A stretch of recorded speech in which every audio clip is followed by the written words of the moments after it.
san gidan ki bai rabo da baki yanda kika san gidan rana wannan ya shiga wannan ya dawo saboda ƴaƴan neman maula ni ba zuwa ne in zauna ba zuwa ne in ƙara jajjada miki bayanai na zo in miki tunda ke Allah ya zaunar da ke waje ɗaya kullum a durƙushe ke ni na samu na fita na an so miki tunda ke ne baki da kafar zuwa kina ji na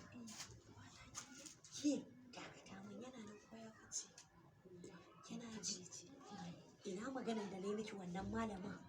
ina jin to tunda ke Allah bai miki ku zuwa ba ni na je na an so miki kin ga wannan Allah sarki kawata kin ga wannan kawar rufin asiri kin ga wannan kawata Allah kafin in dunkula miki sai na fara zayyane miki me shi kin san manta uwa kin san manta uba kin san manta zara'a ka gabaki ɗaya rungumu mata ita ce komai taka to shine wannan yana dawowa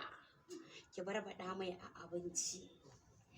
zuba mai na kwana 3 ni ba sai na zo ba ma har kuɗin kati zan baki ki kirawo ni a waya ki gaya min me ake ciki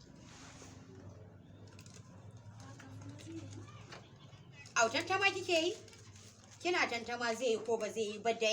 da kin sa da kin ga canji kira ni a waya ni ba sai na ƙara zuwa gidanki ba dan ko rana bai kai ki tara jama'a ba kina ji in kina ganin canji latso ni a waya ki ga yacce ake ciki dan ni kin ga wannan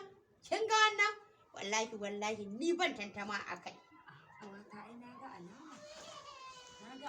dole ki ga alama saboda kullum ba ta gani na sutura ɗaya kwana 2 ko 3 yacce kike a wutan tama kike yi oke kina tantama ne ko kina tunanin a'a ai ba tantama kin dai gani da ba ma sai an karanta miki ba